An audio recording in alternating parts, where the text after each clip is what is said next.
Assalamualaikum warahmatullahi wabarakatuh. Halo semuanya, perkenalkan saya Arya Setia Pratama. Saya mahasiswa Teknik Informatika Universitas Lampung. Video ini merupakan video tugas pada mata kuliah virtualisasi dan cloud computing. Nah, di sini nantinya saya akan menjelaskan mengenai bagaimana caranya pengelolaan web server melalui DNS server yang kita miliki. Nah, DNS server yang akan kita gunakan yaitu Vesta CP. Nah, di sini nanti kita akan menggunakan dua virtual mesin atau virtual box.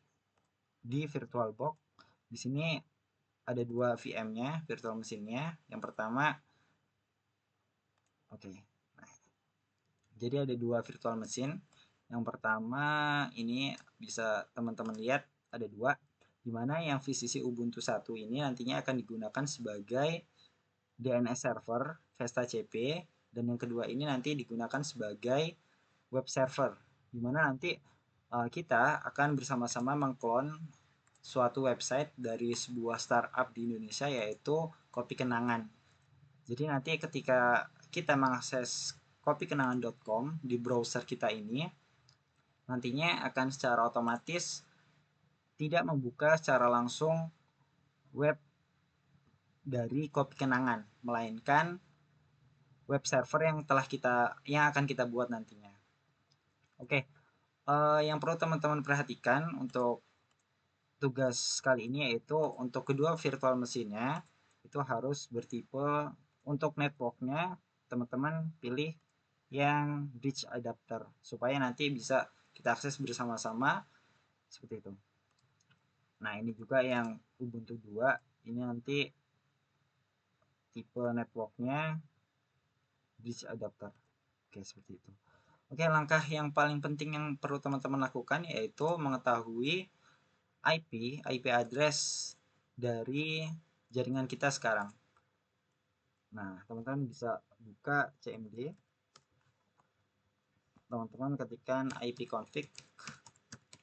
Nah, di sini tertera terkait IP dari Windows yang saya miliki yaitu 192.168.215.216. Nah, kemudian default gateway ini juga yang perlu teman-teman perhatikan nantinya. Untuk default gateway ini akan kita gunakan untuk pembuatan IP statis pada masing-masing Ubuntu yang kita miliki, yang baik yang virtual web server ataupun yang DNS servernya. Ini gateway saya titik 46. Oke, kita ini minimize dulu. Nah, yang perlu teman-teman lakukan untuk melakukan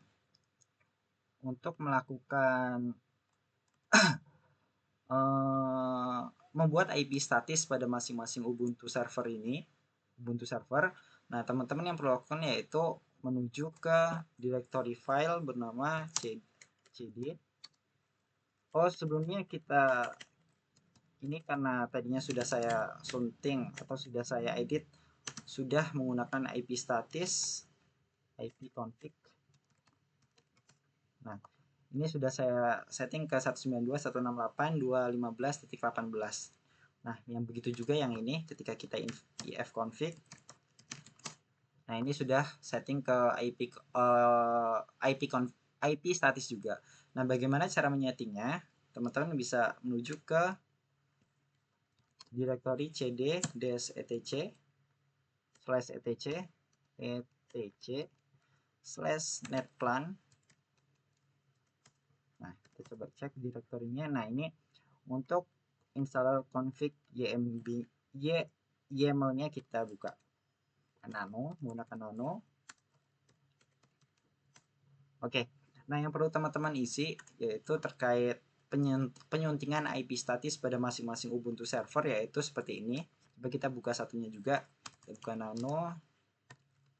Oh, sorry. Kita ke CD dulu. CD etc netplan. Oke, TLS nano 00. Oke, yang perlu teman-teman perhatikan di sini yaitu terkait ini, yang perlu teman-teman perhatikan ketika kita ingin menyunting IP statis di HCP4 ini harus dipastikan statusnya no, yang mengindikasikan bahwasannya IP kita bukan dinamis, bukan DHCP, namun statis. Jadi ini harus di no kan. Kemudian addressnya, ini teman-teman bebas pilih address sesuai dengan yang teman-teman teman-teman inginkan. Boleh titik 18, titik 19 ataupun titik yang lain. Nah, selanjutnya untuk gateway-nya ini harus kita samakan dengan gateway jaringan kita saat ini. Gateway kita yang kita miliki, yang kita dapatkan melalui handphone kita, baik melalui hotspot ataupun penambatan USB. Nah, ini gateway-nya kita samakan. Oke, seperti itu untuk penyuntingan IP statisnya.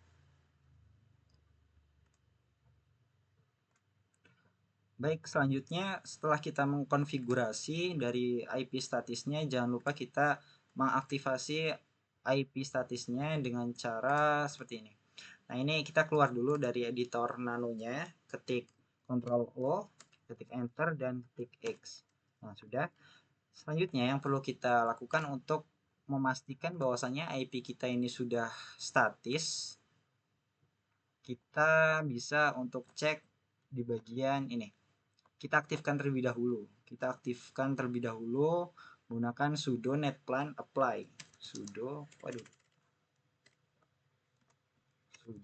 netplan apply. Oke, setelah kita aktif, dan satunya juga untuk Ubuntu server yang kedua.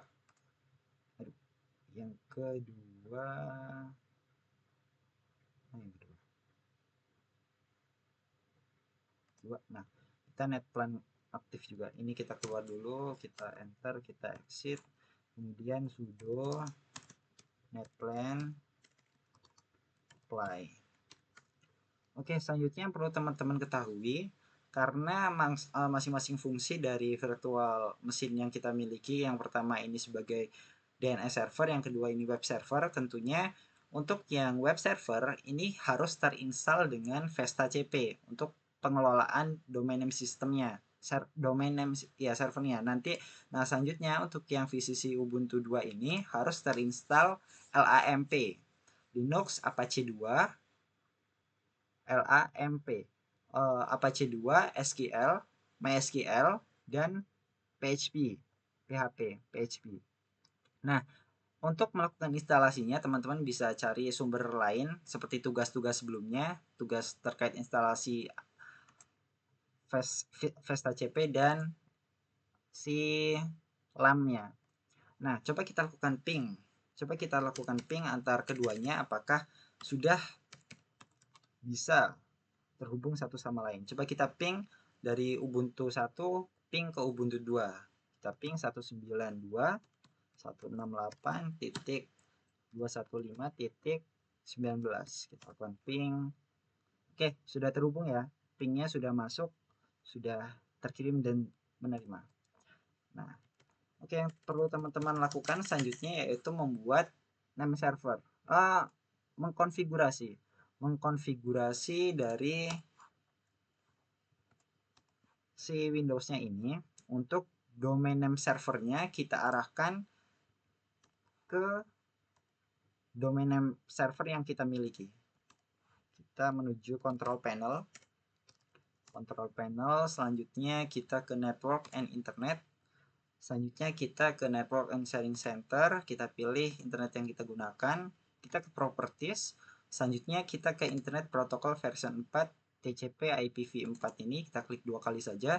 Nah, sebelumnya seperti ini teman-teman. Nah, kita arahkan ke use the following DNS server address, di mana untuk IP DNS servernya kita gunakan IP domain DNS server yang kita miliki, yaitu yang ini, yang Ubuntu 1. Kita ketikkan, ini biar memudahkan, kita clear dulu, kita config lagi.